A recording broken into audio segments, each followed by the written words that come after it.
नमस्कार प्यारे बच्चों। दिनांक है आज 28 जून 2020। संस्कृत गुरु शीतल रानी। विषय संस्कृत। उप विषय है शब्द रूप प्रकरण। प्यारे बच्चों, पहले भाग में हमने वर्ण विचार पढ़ा था। उससे अगले भाग में हमने उच्चारण स्थान पढ़ा था। बिल्कुल शुरू में हमने वचन, विभक्ति और पुरुष के बारे में पढ़ा था। आज हम शब्द रूप के बारे में पढ़ रहे हैं।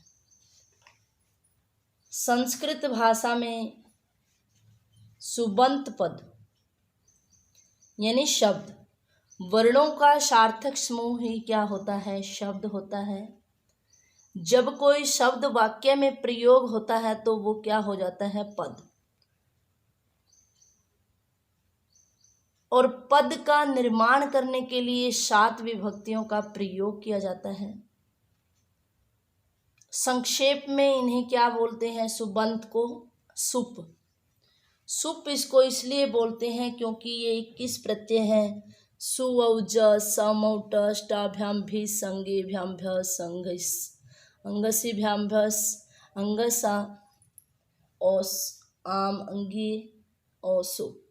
तो ये सुप इसको इसलिए बोला जाता है क्योंकि इन 7 विभक्तियों में 21 प्रत्यय 3 एक में 3 क्या है? प्रयोग किए जाते हैं। संस्कृत भाषा में शब्द रूप 2 प्रकार के होते हैं, एक अजंत और एक हलंत। अजंत का दूसरा नाम अच, यानी जिसके अंत में क्या हो? अच हो, स्वर हो, वो अजंत कहलाते हैं। जिसके अंत में हलंत हो, व्यंजन हो, वो क्या कहलाते हैं? हलंत। हिंदी भाषा में 8 कारक हैं और संस्कृत भाषा में क्या है? 6 कारक माने गए। संबंध और संबोधन को संस्कृत भाषा में कारक नहीं माना जाता। कई बार हमारे प्रश्न आ जाता है कि संस्कृत भाषा में कितने कारक हैं, तो हम क्या लिखेंगे कि संस्कृत भाषा में कितने कारक हैं? 6 कारक हैं। कौन कौन से कारक हैं जो हिंदी भाषा में हैं, संस्कृत भाषा में नहीं है? संबंध और संबोधन।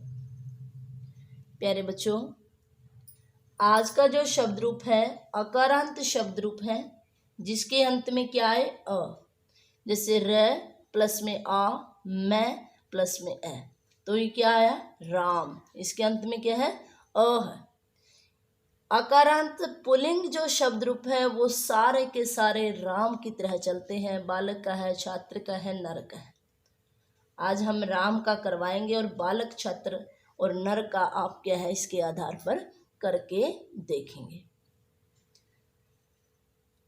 वचन मैंने आपको बताया था कि संस्कृत भाषा में 3 वचन होते हैं, एक वचन, द्विवचन और बहुवचन।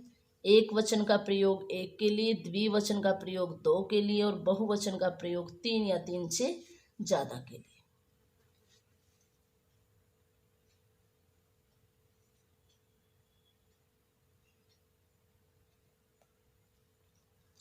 सबसे पहले हम कारक देखते हैं। कारक किसे कहते हैं? क्रिया को करने वाले को, जिसका क्रिया के साथ सीधा संबंध हो, उसे क्या बोलते हैं? कारक। चिन्ह आगे है भी कौन से कारक में क्या चिन्ह लगेगा और किस कारक में कौन सी विभक्ति लगेगी, ये हमने बिल्कुल स्पष्ट रूप में लिखा है।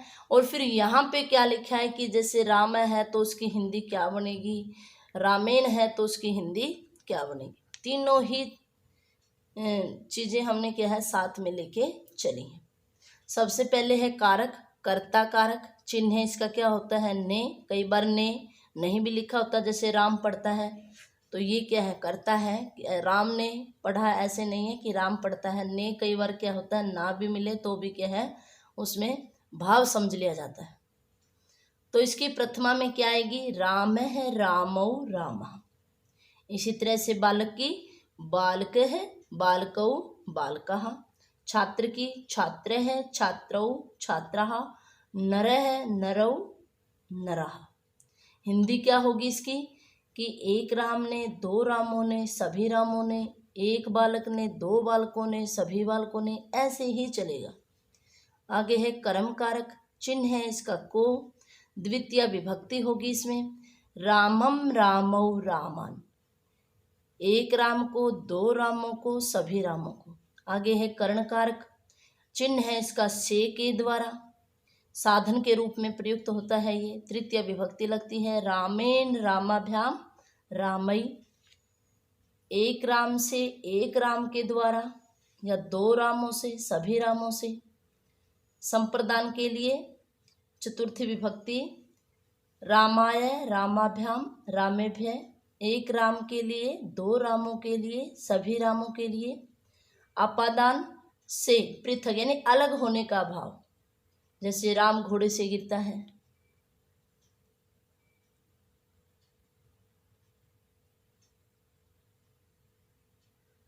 आगे है इसकी हिंदी, रामात एक राम से, रामाभ्याम दो रामों से, रामेभ्य सभी रामों से।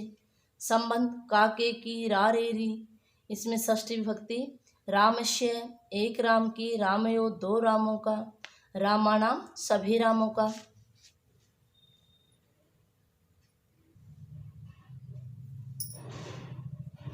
आगे है अधिकरण, अधिकरण का कारक चिन्ह है में और पर, विभक्ति लगती है इसमें सप्तमी, रामे एक राम में, रामयो दो रामों में, रामेशु सभी रामों में। संबोधन हे अरे, हे राम, हे रामो, हे राम।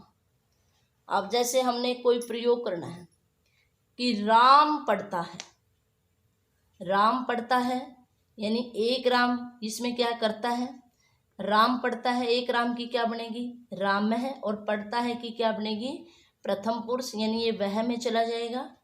प्रथम पुरुष क्रिया क्या है, एक वचन की है, तो क्या आ जाएगा, राम है पठती। अब दो राम पढ़ते हैं, रामौ पठते हैं, और सभी राम पढ़ते हैं, रामः पठन्ति, ऐसे आएगा। प्यारे बच्चों, आशा है आपको ये शब्द रूप समझ में आया होगा। ये आज का जो शब्द रूप है ये हमारी सभी क्लासेस में 6th क्लास से शुरू होकर के आगे BA तक हमारे ये काम में आता है। किसी भी क्लास में आ जाता है कि राम शब्द रूप की पंचमी विभक्ति बताओ, एस्टेट में भी आ जाता है कि राम शब्द रूप की सप्तमी विभक्ति एक वचन में क्या आएगा, सीटेट में भी आता है कि राम शब्द की द्वितीय विभक्ति बहुवचन में क्या आएगा। तो ये हमारा क्या है, शुरू शब्द रूप का बिल्कुल शुरू से है। आप इसको 3-4 बार देखिए, लाइक कीजिए, सब्सक्राइब कीजिए। आपका दिन शुभ रहे, स्वस्थ रहे। धन्यवाद।